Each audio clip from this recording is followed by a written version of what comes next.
စီအော်ပုံနာအပေါင်းတို့မလှူကြနဲ့လှူတယ်ဆိုတာပုံညာပြီးကုံတာရှိတာပဲပုံနာအပေါင်းတို့အတော်ဆိုးသဗျာပုံညာပြီးကုံတာရှိတယ်လိုက်ဖြက်စီကိုပစ္စည်းကုံတာပဲတဲ့လှူတယ်ဆိုတာအကျိုးတရားတွေသူဘာမှထဲမတွက်ဘူးဟောဒီမျက်စင်းမြင်းကလေးကိုဥပမာကြည့်ကြ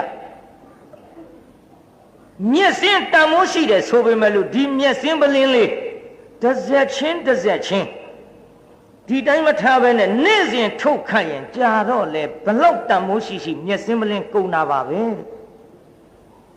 မဲမိစ္ဆာဒိဋ္ဌိရဲ့ဥပမာတွေလည်းတဲတော့မခေဘူးနော်ဒီမျက်စင်းပလင်းလေးတစ်စက်ချင်းခတ်ရင်ကြာတော့ကုံတာပဲတဲ့အဲ့ဒီလိုပဲတဲ့လှူတယ်ဆိုတဲ့နေရာမှာကိုပစ္စည်းကိုသိမ့်စီမထားပဲနဲ့လှူရင်ကိုပစ္စည်းကုန်တာပဲ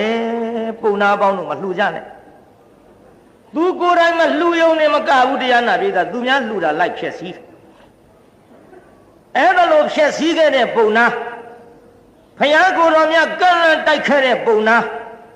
ကိုင်းတူတူပြောကြပါစို့ကြားနေရောပုံနာယောဂတစ်ခုနဲ့အနိစ္စရောက်ပြေးတာပုံနာသေးမလားတလောက်နှမျောတဲ့တထေကြာမထားပါနဲ့ခတ်သုတ်သေးတာပေါ့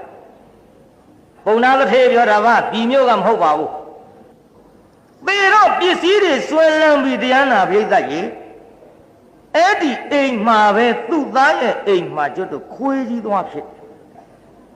ပြိဿပုံနာကြီးပါသွားဖြစ်ခွေးကြီးသွားဖြစ်ခွေးနဲ့ကြီးပေါ့ပြိဿဘယ်လိုခွေးကြီးတော့စားတဲ့အနက်ပါသလားတော့သတိမထားမိဘူးကျုပ်ကဓာတ်လောက်နှမျောတဲ့တထေးသေးမှတော့